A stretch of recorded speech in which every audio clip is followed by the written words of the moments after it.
And you're like, yeah. Hello and welcome to a bonus episode of the Fools Rush In STFC podcast this week. As you can see, most of the regulars are with me as usual. Fresh from having both sound issues and losing all of his stats ahead of the show, but he promises me he's got them here. The master of the Ned Report. How are you, pal? Yeah, good, thanks. You all right? Yeah, very well, thank you. Also joining us again tonight is the man who I was told again this week looks like my twin, but also we found out his work nickname is The Unit. Warren is here. No, it was the unit laptop, I think. We've had this conversation. Only turning up for his appearance fee and has threatened to disappear halfway through. Woody's here. Evening. You don't pay me enough. I'm going where Ben went. Here to bring the smiles, because look at his happy face. He's always happy to be here. Rich is with us as usual. Hey. And fresh from appearing on a much more mainstream podcast than ours, as much as we hate to admit it, our very own big time Charlie, Ben, has decided to dress up for the occasion and join us nonetheless. How are you, pal? I'm all right, Stephen. How are you today? I'm good. We are all in exceptional mood, it would appear, by the conversation before I hit record. We are all in a wonderful place. And speaking of people who are in a wonderful place, Swindon Town are in a wonderful place because we are recording 48 hours after beating Sutton United. Rich, I will come to you first for this one. Thoughts on the performance and result? Result, great. First 25, 30 minutes, absolutely incredible. After that, I gotta say, I was bricking it. I'm not gonna lie. That whole second half, I was literally on edge. I thought Sutton had numerous chances in the second half. They really could have equalised. But what can I say? I feel as if that we had the home advantage, really, even though we were away. We filled their ground for them. I was at the train set. I was at Wimbledon tube station. Okay. And some guy, he wasn't wearing any colours, any Swindon colours anyway. Random guy came up to us, and my mate had a Swindon shirt on. And he says, "Oh, I assume you got tickets for the away end today." I was like, yeah. He's like, I didn't get one, but I'm going in the home end. So a lot of people got tickets for the home end for Sutton. So, you know, I reckon probably at least half that attendance was us. Had to be. So, but yeah, no, I thought I'll focus more on the first 20, 25 minutes first. I mean, the two goals were just absolutely, they were the cream of the crop, really. They were the two best goals of the season so far from us, despite Gladman's goal last week. Johnny Williams in tip-top form, and the shithousery continues from Harry McCurdy. It was like you say, particularly at the beginning, it was very enjoyable. However, it wasn't plain sailing, it's fair to say. And Warren, we a number of us said on the earlier show this week that Sutton had the potential to be the most difficult away game of the season. I believe that was actually your direct quote. And it did turn out that way, didn't it? Yeah, they never gave up, did they? To be fair to them, they even were at 2-0 down. And like Rich said, we controlled the first 25 minutes. And that's what you've got to do against a team that you've got to stop giving away silly free kicks. You've got to stop giving them opportunities for throw-ins. You've got to keep the ball. You've got to stop them from winning chances to get the ball into your box. And that's what we did really well for the first 30 minutes. Controlled the game. Johnny Williams looked unbelievable, won the free kick and then scored that worldie. Just shows the reason why we need to get him to keep playing, because he can make things happen for us, and that's what we need. But yeah, fair play to Sutton. They didn't give up, did they? Even at 2-0 down, they carried on. I thought they won a really real lucky penalty, to be fair. I didn't think it was a penalty, to be fair. Something out of nothing. I don't know how the linesman spotted it when the referee was there as well. I don't understand how he's given it. That's one thing I didn't get. It was definitely a penalty, but the linesman I didn't think the linesman really... Yeah, it was just a really delayed decision, and I was just like... Yeah. There were so many bodies, I don't know how they could have been 100% sure that it was a Swindon player that's that arms its court, but... Yeah, no, but I mean, fair play. They did get the right decision because Bowdry literally volleyballed it out of... Yeah, but... What a guy. But yeah, but yeah, it gave us an opportunity to show our resolve and to hang on. And like you say, in the second half, we just had to show that resolve. We had a lot of chances to kill the game off, though. McCurdy had a couple, from what I saw, that we could have easily run away 3 or 4-1 winners quite comfortably, couldn't we? But we made it difficult. But we showed that resolve, and it was a massive 3 points away from home again. And yeah, long may that continue. And Ben, both Rich and Warren have already alluded to it, but 2 very, very, very top draw goals from a Swindon perspective. Did you have a favourite of the 2? Yeah, no, it was fantastic. The game, the goals that scored were absolutely brilliant. I think we only score screamers now at the moment, don't we? We exclusive scream. We don't do tap-ins. That's when Cuddy deliberately hit the post from about 3 yards out because it wasn't befitting of our style. It was scrappy. It wasn't beautiful enough. So he deliberately missed that, and the 2 1-on-1s. But yeah, I think we were in full control, and then we shot ourselves in the foot, didn't we? And after then, we just sort of like going, oh, we sort of started bricking it a little bit, and then Sutton found their feet and just hoofball merchants who boot it up to the big man. I was waiting though, because their keeper was like taking free kicks to the halfway line. I was just waiting Wollacott to catch one and just boot it back at goal. I was just going, surely that's going to happen at some point. What a stupid tactic. I was watching it on iFollow, and Phil Smith was commentating, and he was going, why isn't Wollacott even rushing and just trying to kick the ball? Because the keeper was just miles. It wasn't even straight down the middle. It was wide on the other side of the pitch as well. He's got so much bounce makeup. If he catches it catches it well, he's not getting back. He's not getting back. And it's going to happen. So I mean, it's a bizarre tactic. But I think overall we dug in. We did what was required. We got the 3 points. It's our place to go. They've won the last 5 on the spin at home. You can see why, because it's a tiny little ground. It's horrible to play with. You wouldn't want to fancy going there. And we went there and won. And going up. And Rich, you wanted to come in on the goalkeeper debate there. Yeah, I was just going to say, you guys probably had a better view, obviously, watching it on iFollow than I did, but I wasn't even sure whether or not the keeper was actually in our own half when he took that free kick, because it looked like it was. And I think it was very much just on the halfway line, from what I remember. But it was a fine margin between our own half and the halfway line. I'm thinking, Wollacott, just absolutely boot it. Like, you've got nothing to lose here. Open goal, just bash it up there. It's like smashing in Hail Marys in the last. Like, you do that in injury time when you're losing 1-0. You don't do it at don't do it at 0-0. You can't score from drop kicks, though, can you? I don't think. Yeah, I think you can. I thought it's got to hit the floor first. Oh yeah, I could be wrong. I mean, I'm really testing my memory here. But... Is that actually a thing? I think it's got to bounce before it actually goes in the goal. But is that what it is? I think so. I wasn't sure if it has to. I don't know. You can't score direct out the hands because it's not considered I don't know what the exact wording is, but not considered a play from football. So of all the pointless, useless rules in football, that has got to be one of the stupidest things. The reason I would say it probably is a rule is because we haven't seen it done yet. So in however many years that keepers have been able to hit the ball that hard, we haven't seen it done yet. So didn't Asmir Begovic do it when he was at Stoke? Remember, it was like the high wind and he booted it. I don't know whether or not it was actually out of his hands or whether or not he kicked it. That would explain the rule, though, because it definitely did bounce, because that one with the wind, I remember it bounced and just flew over the keeper, the other end. Right, yeah. So I don't know. I can't remember. I'd have to have a look at it. But I'm pretty sure. Woody, from a coach's perspective and a tactical perspective, I think the only way to describe what was going on in our group WhatsApp chat when Swindon started sitting back was absolute carnage.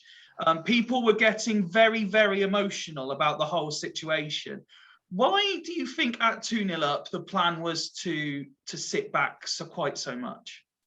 Probably because of Sutton's attacking threat more than anything. 2-0. I don't like 2-0 myself, but it's a bit different in grassroots football. But that old cliche, isn't it? It's the most dangerous scoreline in football. It is a very dangerous scoreline. But I think the one thing I'd probably give to Garner on that side of it is the confidence that he has in his players that they will. I know, we did concede, but it was a penalty. It was a handball. You can't really do too much when it's a penalty. But I think, and it started to show, but it's probably the first real game where, I think it was the first game this season where we've had under 55% possession, where we've won the game. And so I think we went there with a plan in terms of protecting the back four, because obviously, Conroy, although people have his opinions over him, he is genuinely quite a missing figure when he's not playing, whether that's because he can command the line, whether that's because he's naturally just can read the game really well. I think it was a case that we got to bear in mind it's a midweek game. I don't know what the weather was like, Rich, whether it was quite windy. If it was windy, you're naturally going to sit back a little bit more anyway to protect, you've got Woolcott's just come off international duty. So players, when you're playing a midweek game and you're winning, you very rarely see a midweek game where you've got 4 or 5 goals from win by 4 or 5 goals, and normally it's because they're thinking, right, 2-0, let's reserve our energy, we've got a very tough game on Saturday, and I can only think that's the reason why, plus Sutton's attacking threat. Sutton score goals, we said that last on the pod on Monday. They do score goals, and we had to be wary of that. It's not a tactic I would employ, but if it works, I'm not going to criticize it. The same way, it worked well for Mourinho. For many, many years, it worked well for him. Score 1 goal and then sit back and defend. Arsenal, same again when they were boring Arsenal. It depends on your personnel, and I think we would have been sitting back because of the personnel we had in the team. Shows good game management, though, I think, because we could easily keep attacking, and you just leave yourself even more open the other end, don't you? So I think if 2-0's enough. If you didn't concede, we're going to win the game, wouldn't we? If we didn't concede again, so we were going to win and get the 3 points. So exactly, I think it shows with the subs he made, because he brought Williams and Reed off, I think, pretty much at the same time, if not at the same time, and that shows that the midfield either there, whether it's because of a tight calf or whatever, but it probably actually shows how hard working the midfield were. Which, if we're playing defensive, that means they were probably getting the midfield to take a bit of pressure off the defence. So the back 4 or back 3, whatever we played, they just sat back and they just picked up the pieces. And it sounds like, I didn't listen to the whole game, but it did sound like that kind of game where they were just trying to break us down by the hoofball. And what happens then is if you're hoofballing it, your midfielders can pick it up. So if your midfielders miss that header, the defence are behind them. So it's a brave tactic, but I like that about Garner. He installs that confidence into the players. Yeah, I think we control that quite well as well, especially in the defence. I know they're prone to make the odd mistake like they did last Saturday, but I mean, away from home, they just seem to be controlled.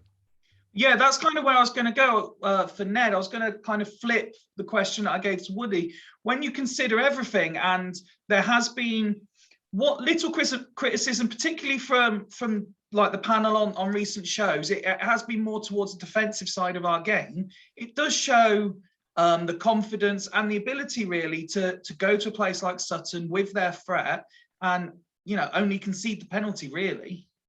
Absolutely. And considering the fact that we were all a bit sweaty and a bit concerned about how Sutton were going to score a goal. I mean, they didn't create that many sort of clear chances, did they? So I mean, massive credit. And Sutton did employ that school tactic of just lumping it in the air, and then all your big solid guys just run at the defence and see if you can create something from that. And I think we did extremely well to hold that off. I mean, considering we had Frenchie in there as well, I mean, he hasn't played like a full sort of 90 minutes in ages. And something that wasn't mentioned earlier as well is, we didn't actually mention that they scored a perfectly good goal as well, which was disallowed.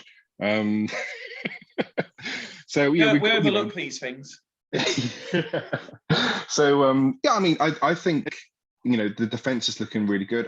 I think the right decision was made to bring on the two midfielders for the 2 goal scorers. I thought that was the right decision because we just needed shoring up and a bit of fresh legs as well, because I think we was getting battered a bit in midfield. We were struggling to get past their midfielders in order to sort of get to their defenders. So I think that was the right decision. And as Woody said, I'm very happy with the manager's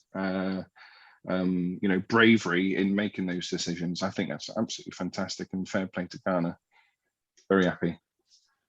Looking then at news away from that game, as I say, this is obviously the second recording we've done this week, so we covered a lot of the main stuff in the earlier episode. But Ben, the notes from the advisory board meeting came out, and from what I've read, it's all positive, as we'd expect it to be, and it mostly focused on the continued improvement of the club behind the scenes from a financial side.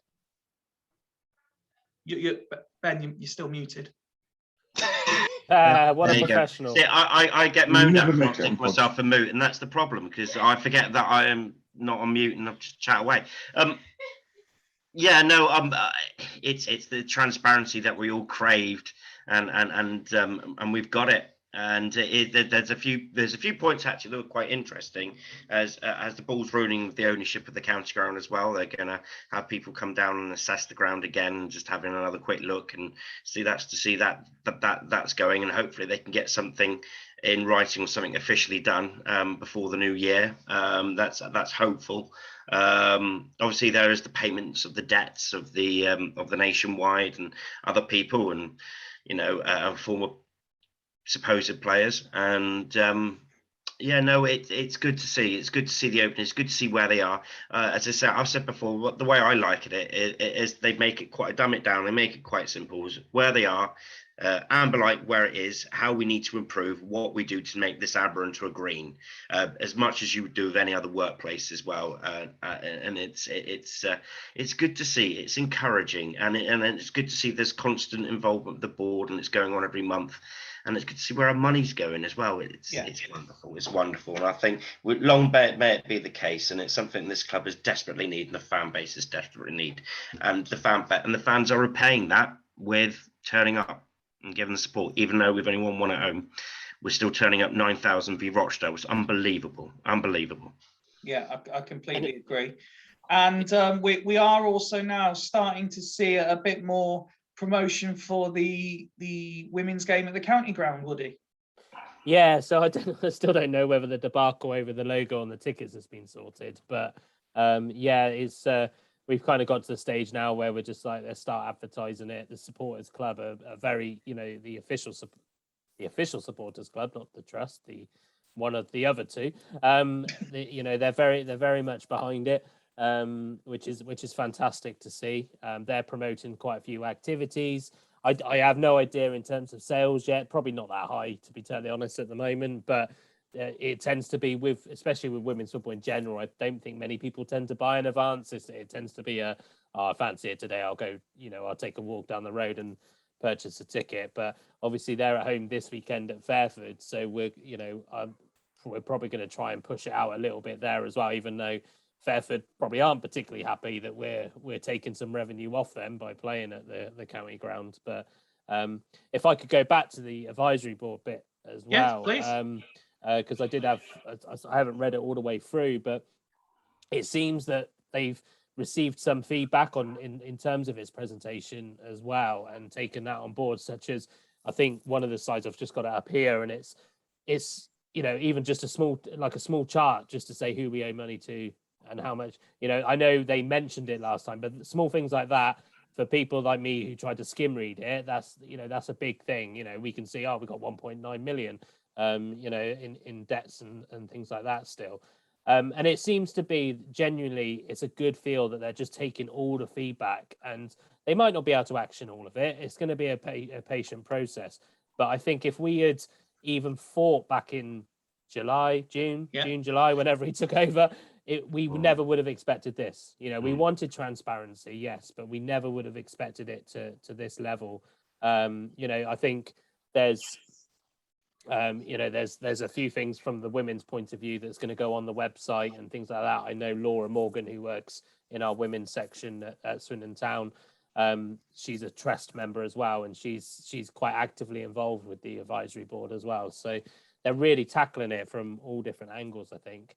And the schools initiative, I think that that got mentioned as well. Week, you know, all of those kind of things are just. Yeah, okay, you could argue, okay, we've got 10,000 people, 9,000 people there, probably 800 of them have actually got free tickets or cheaper tickets, but who cares, you know, at the end of the day, because those people that are getting in for free now are going to be paying money in the future. So it's, and now I think we've got more grip on in terms of ownership of things like catering and all this kind of stuff. I'm guessing the catering arrangement must be better than the one that we had under Jed, and you know, so it'll be based on their sales. Well, yeah. Let's not bring that one up again, because Ned will get angry. But I'm guessing it would be based a lot on sales in terms of how much they give us as well. So it's just such a good feeling at the moment. You know, you know, I really have to. I'd love to be on the advisory board, but you know, it's one of those that. You know, you just have to sit back and think there is actually someone talking for the fans now, and they're obviously watching our podcast, because I can clearly see a few things that we've mentioned pop up on there as well. But yeah, no, it is fantastic. It's brilliant. It's brilliant for the whole of Swindon, not just from the women's point of view, but for the whole of Swindon, really. I have it on absolutely no authority whatsoever that all the big players at Swindon Town watch our podcast. What, even Johnny fucking Williams? Even Johnny fucking Williams. What do you think he started on Tuesday, mate? Ned slipped into his DMs, didn't he? He actually went the complete opposite way, where Christian and that we were all saying, oh, maybe bring him on for the last 20 minutes. He went off for the last 20 minutes. Yeah. They don't agree with Christian. No. You start him, he scores goals. If we can briefly just change the pace, I offered out the Fools Rushing mailbag again for this episode. And one of our own, fearing that he was too big time to actually appear, was the first one to reply with a question that he was interested to know. But I did also receive another one. So Ben, if you'd like to ask your question first, and then I will give you what is the very, very bizarre question that I was given tonight to ask you all as well. I can't remember what I wrote. You wanted to know. So we tried to rig the mailbag and we still can't do that properly. I can't remember what I wrote. Your question was, as is traditional for anything that involves a phone-in or conversation of any description, what is everyone's favourite cheese? Oh yeah, the cheese. Yeah, the cheese. Yeah. What's everyone's favourite cheese? I do love a brie and a Stilton. Lovely. Ned? Hovis crackers. Oh, so many cheeses, such little time. I do love a Stilton, but I also like an extremely mature cheddar. There's nothing wrong. You can't go wrong with that. The unit?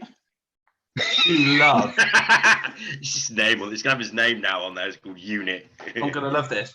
I do love a camembert. Do you know what I mean? It's just beautiful, isn't it? Yeah. Would it? Yeah. I still can't believe of all the questions that our own panel members could come up with. It was, what's your favourite cheese? This is a shocker. I don't know. Mexicano. I do enjoy a good spicy cheese, but I also like a Baby Bell. So, so I'm going to completely go against all your traditionals and go Baby Bell. Rich? I'll go Derry Lee then. Oh, of course he was. Do you know what? It's funny you should say that, because I was going to say my favourite cheese is like that sort of fake plastic cheese that you put on a burger, but the Derry Lee version. Oh, Stephen, that's horrendous. I would have said Monterey Jack, but that's it. I'm not. No, that's way too upmarket for your age. And the another question that I received just today, rather bizarrely. Now, I did say we would accept Swindon Town related questions or anything random, and this is about as random as it could possibly get. So, Ned, would you prefer, this is one of those type questions, Oh, God. a giant toe as a foot, or a little foot as every toe? So by my calculations, and Woody, you're better at maths than I am, I'd suggest, that would mean you would end up with 25 toes per foot.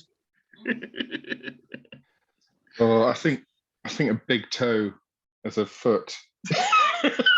And I haven't got anything to go by, but I just can't imagine it would feel good to have all them toes.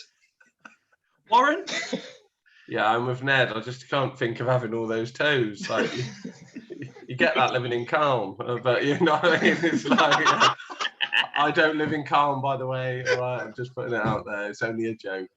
Yeah, but no, I couldn't imagine having all of that. Yeah, no, you couldn't. Yeah, no, I'm with Ned. If we had to. Well, I've got a question. Who the fuck came up with that question? For the purpose of the recording, I will keep the identity quiet, but I will soon let you know off air who it was. That's a shocker. No comment. Yeah, no, we're not that sort of podcast. We don't deal in no comment. You will make a decision. I'm with the lads. I'm with the two lads. Yeah. Ben? Right. See, I'm going to put this in debate here. What would your balance be like if you just had one big toe at the end of your leg? That's a fair point. What would your balance be? So, like, well, to be fair, now you've put it in that perspective, I'm sure we've all seen one or two people play at the county ground who look like they've only got one big toe. Well, there you go. Yeah, no, we have been like that in the case. There's a few stains that spring to mind as well. So, balance purposes, even though it's weird, I might have to go for your 25 little toes. I know the Oxford fans would absolutely love that, wouldn't they? But I would. But yeah, no, I'd go for the little toes. But then you'd have to like take them all together when you're playing football or anything because it really hurt. Let's take that soundbite and send it to Gabriel Sutton, shall we? Woody? Enjoy that.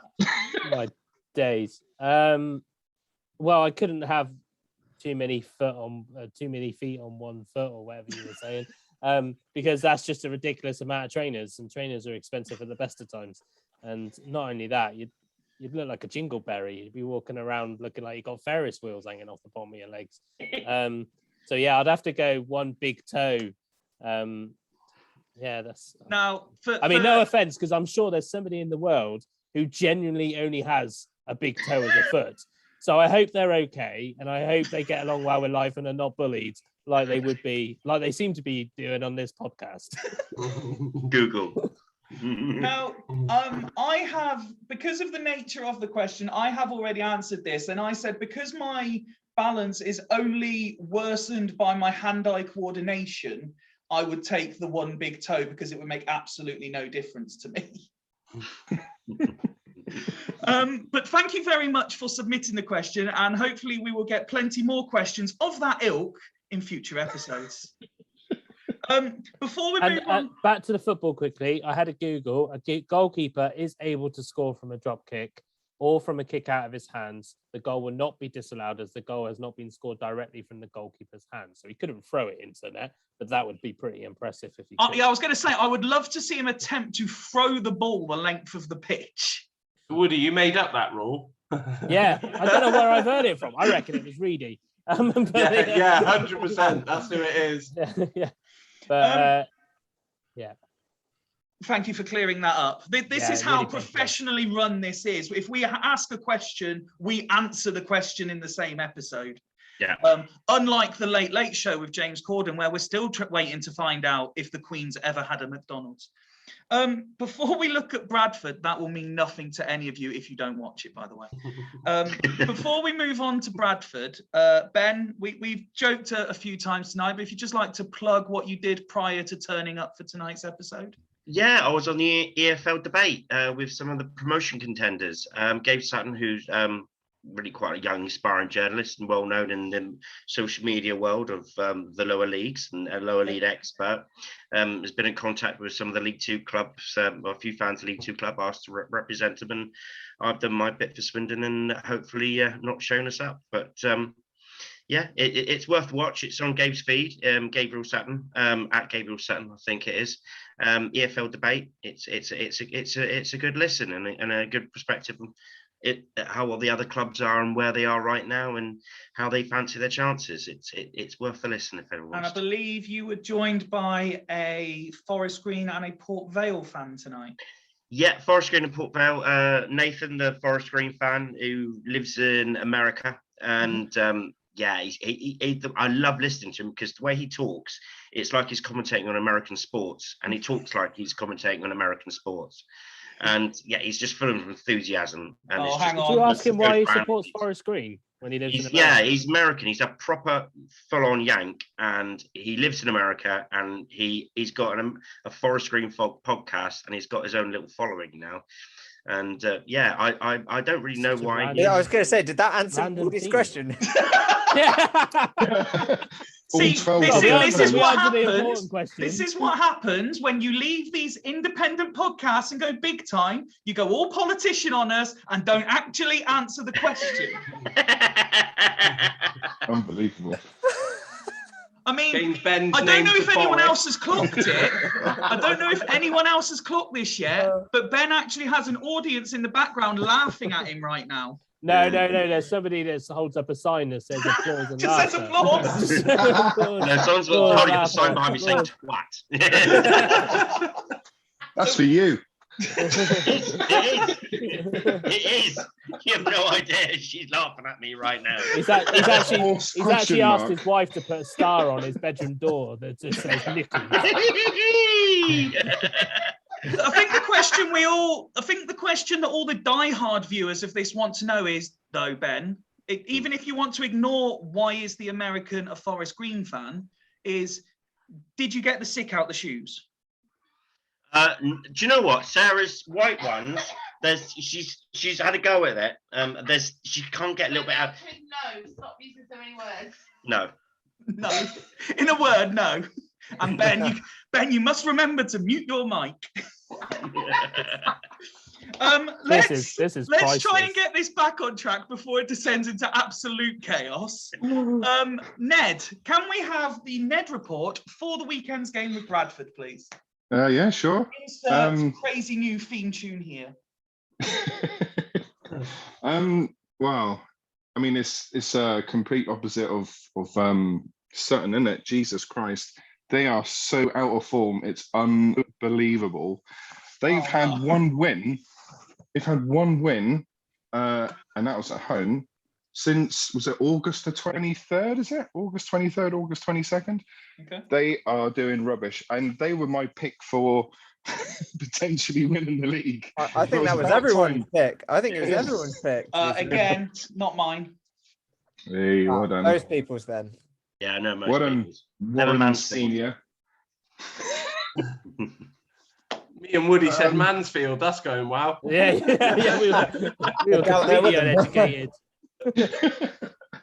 But yeah, I mean, their away form is woeful.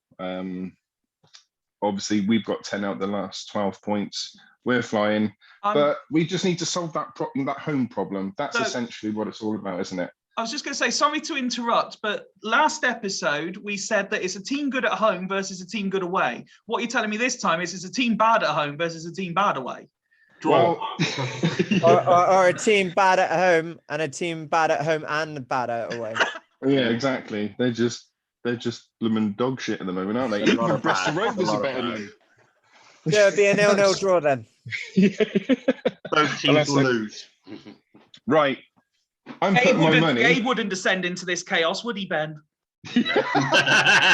No, he's properly regulated this one, properly queued and everything. It's professional. I'm joking. Hang on, Ned. Just shit on this podcast then. You can Right, take where's your my phone? appearance fee and you can sod off. Yeah. We know where his allegiance lies. Oh, Jesus. Ned's face. Ned Big looked like time, I- Ben. he looked so rude at me. Ned's face. Oh, I love you all. I was only winding up. I'm sorry. You continue, Ned. We still appreciate you. Ben, I love you're- big time Ben Ben. doesn't. Ben, Fifey sent you your P45 already. I'm just going to disappear in a minute. Just a little pop. Gone. Right. Okay. So here we go. So in League Two, Swindon versus Bradford, and vice versa. Over the last 4 games, only 5 goals has been scored. So this smacks of the biggest 0-0 Oh, then. 1-1 I've ever seen. The last time we beat Bradford was in 2016, thanks to it was Anton Rodgers, wasn't it? Anton Rodgers scored a screaming free kick. But yeah, I mean, Jesus. You're not selling it to me, Ned. What a player. What a player. What a player. I was going to say, what a player. It's in my guilty pleasure 11, if I'm not mistaken. But you know, do you know what would be nice about this game is that finally Swindon's going to be playing against a team that's not going to bring along like 150 people. They're gonna pack out their side, I'm sure. Obviously because it's their FA Cup final this year, but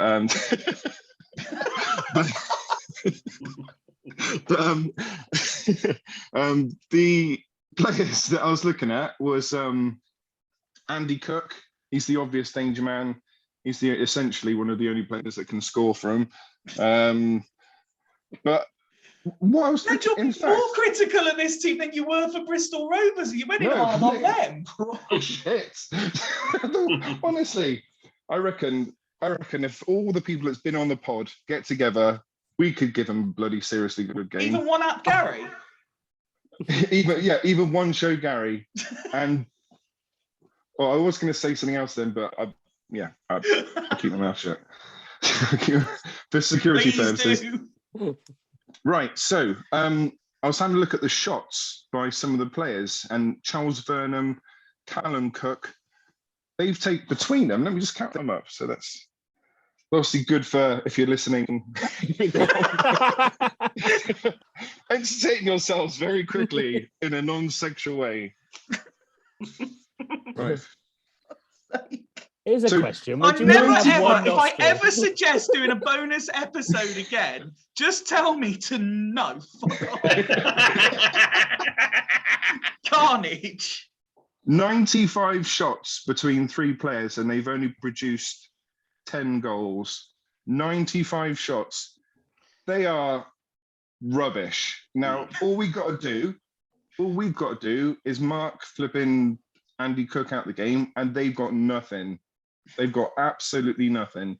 So, yeah, my note I've written down here was basically rest of team couldn't hit a barn door with a banjo.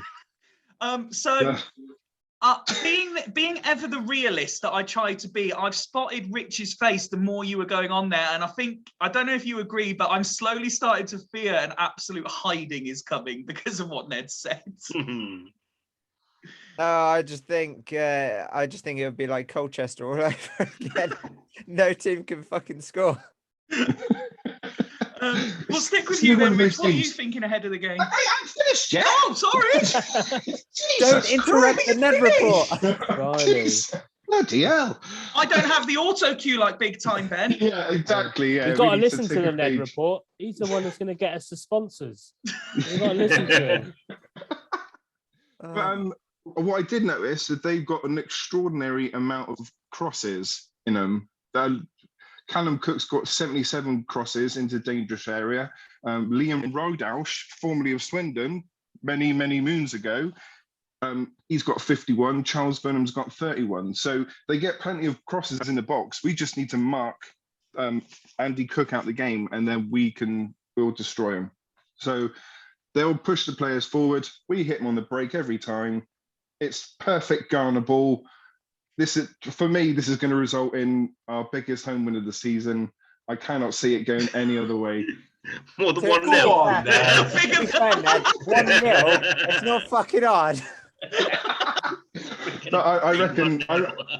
I reckon possibly. I'm going to say we're going to score at least 4 goals. That's my prediction. At least 4 goals. And can I officially confirm that's the end of the Ned report for this episode? Yes.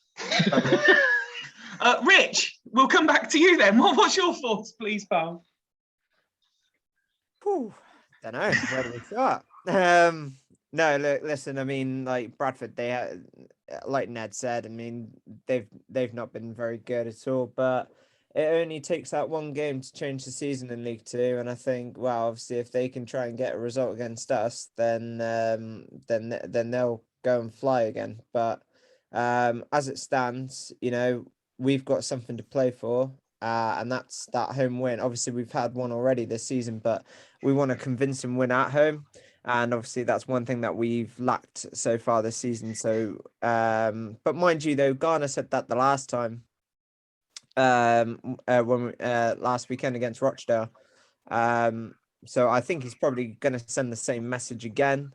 But obviously, this time I think we've got to make sure that defense at home is solid, knows what it's doing, and we play straight out the blocks like we have done the last few games, home and away. So, you got to be optimistic. If I was to put a result on it, I'd probably go. Not sure. I want to go 2-1. Okay. I want to go 2-1. Woody? It's going to be a hard game, regardless of how crap they might be. If I'm brutally honest, they might not be traveling very well at the moment. But as Rich says, that it only takes one game. Mm-hmm. There's one thing I think that's certain. I'm pretty sure Mr. Theo Robinson hasn't played that many games from yet and hasn't scored yet, so he's probably going to come on and score. But no, I think it will be a comfortable win. I'm hoping it'll be a comfortable win because I'm actually there this week. We've been quite lucky that the club have given the women's setup a load of tickets. But yeah, I think we'll win. If I joke about Theo Robinson, I'm going to say we will probably win 3-0. If I'm brutally honest, I think we're on a good, not just at home or away. We're just on a good run now. Even we're not dropping point, not losing games, and that's massive, whether you're home or away. So I'm going to go 3-0. Warren? Yeah, it's so difficult because we've said it for the last few home games. Oh, it should be a comfortable win, shouldn't it? But this could be another shithouse team again that could just come and try and disturb everything that we try to do. Ned's point about the goals they scored just comes from they do put crosses into the box and they try to work off that Andy Cook, and that's how they score their goals. It's just all about what we do. If we perform to a decent level, we will win the game. And I think it's just, but if we make mistakes and we make errors like we did against Rochdale and we gift teams opportunities, which we will do part through the season just with the way that we play, but if we rule these out in certain games, then we'll win the game comfortably because we'll create enough chances for it to be very, very difficult for them. But it's one of those games at the moment with our home form you can never be overly confident on. I think we're just waiting for that one result for us at home, and I think it would just relieve all the pressure. And I think hopefully this week could be the week. They're out of form. You know what I mean? Everything's in the right direction for us, but sometimes it just looks too good to be true that you just think, are we going to win this? But if we got all our players fit, we've got a decent squad, people off the bench that can change a game. It should be a comfortable home win, but we've said this for the last 3, so we can't be too overly confident. And last but by no means certainly least, Ben? Yeah, I'm confident we'll get something out of the game. I don't rate their manager at all. I think their team should be better than the position they're in. I think Derek Adams spawned a good season. He's a shithouse manager and he had a spawny season with Morecambe. Other than that, he's not done a lot for his career. Well, I can't remember him doing much for his career, and I don't think he'll be in a job that much longer. And then after then, I think Bradford will do a lot better. I think we'll win. I'm not there. I missed my first home game of the season on Saturday, so we're definitely going to win. Yeah, so too busy punditry for Sky, probably. Yeah, well, He's on the Man United Liverpool game. I'm doing the Man United Liverpool game, and I won't be able to make a countdown after. But no, I think we'll win. I think it's gonna be 2-0 Swindon, goal each half. I think concentration levels will be better thanks to the previous Rochdale game. I think we won't slip up this time. Lessons learned. Goal each half, guys. Put the bet on it. Swindon half time, full time. There's the bet. Gentlemen, as always, it's been an absolute pleasure to have your company for the last hour or so, and talk all things Swindon Town and rather bizarre questions. Enjoy the rest of your week. Enjoy the weekend. Let's hope for a positive result. And until next time, from the Fools Rush In podcast. Good night. You Reds.